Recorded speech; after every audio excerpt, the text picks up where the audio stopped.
Welcome back, everybody. I'm glad you're back, my little floppy fishes. I'm Lord Fish. I'll be your host of making a frame with the wheel that we made in the last video. And if you haven't made a wheel yet, the video series should be linked together in a playlist, hopefully, if I've done that correctly.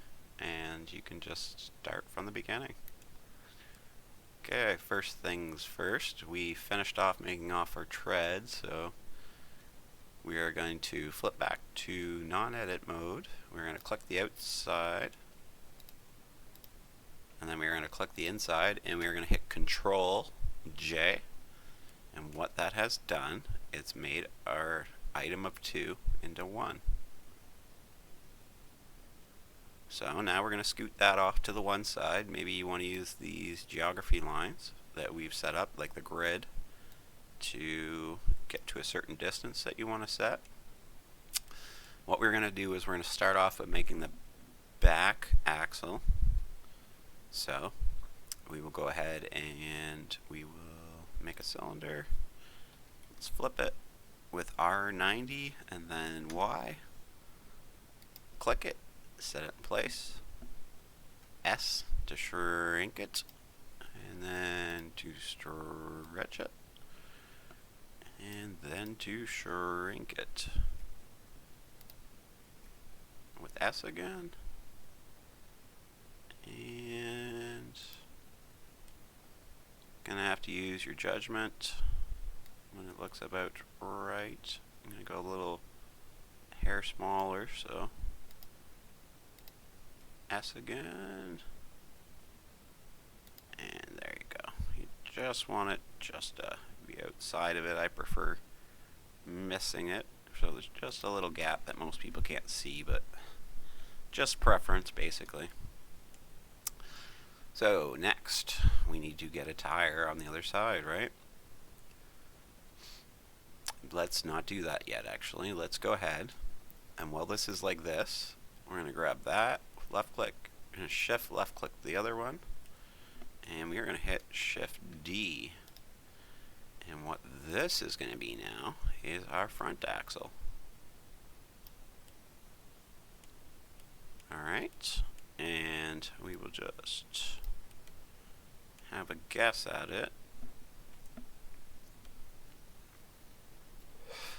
And we can kind of gauge it a little better by putting another piece in. So we're going to click off that, shift A again, which is just a shortcut to get to this menu,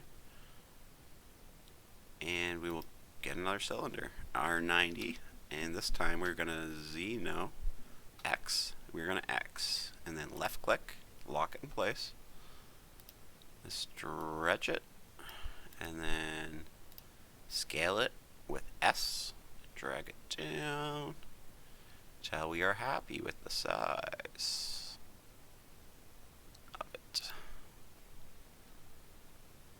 Alright, and it should be dead in the middle,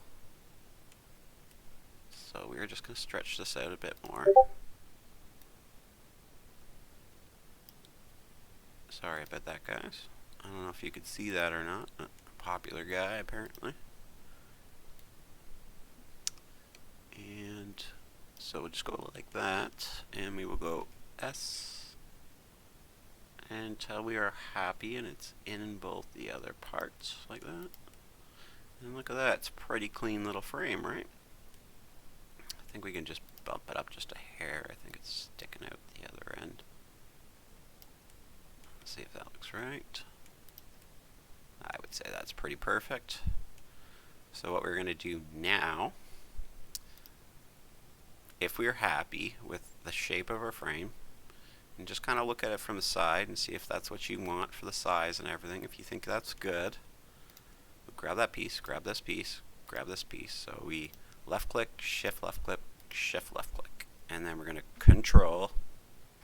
Wait, let's do that over. Let's be smarter about this. Where do we want to control this piece from? That's the last piece we click. So I'm going to go from that end. So I just shift click them all, and we're going to control J.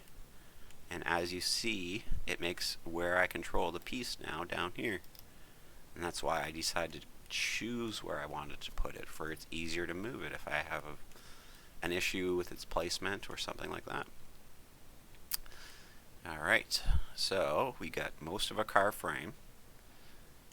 And if you guys are looking for an engine and transmission and those things, you can subscribe and post a comment saying what you'd like to see other than the basic car. For me, this is going to do, because I already have an engine and transmission in Fishton, a town to remember, that is attachable and disattachable. So if you guys need to see that or would like to see that, that's going to be a long series, but you can ask for it and I'll see what I can do for you. Hopefully we can work something out and can make you guys happy.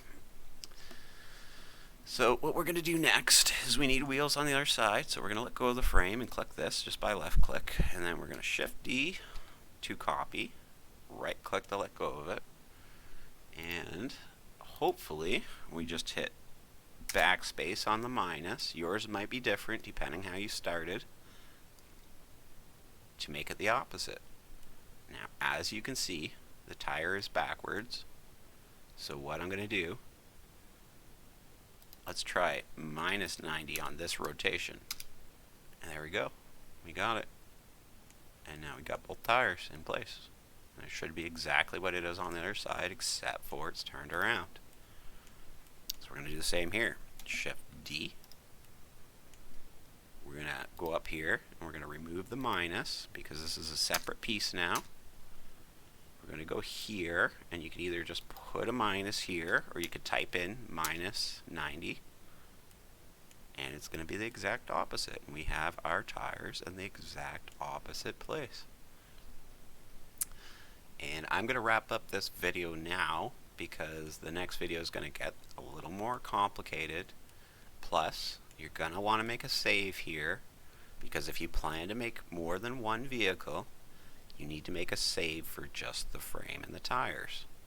Just the frame and the tires. And why that is that later you can just build a frame on top of this, give it a new name, and every time you do that, you're going to have a different vehicle with its own frame.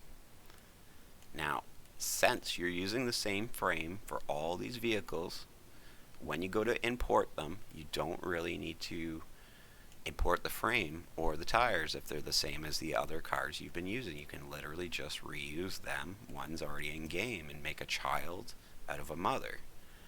And that's something to do with Unreal and how the system works there, so if that doesn't make sense to you, that's perfectly fine. I'd just like to mention a few other things, and sorry if I'm dragging on. You don't have to make things for games. If you just like what you're seeing and you're like, hey, I would love to make some of this stuff, but there's no point. There is a point.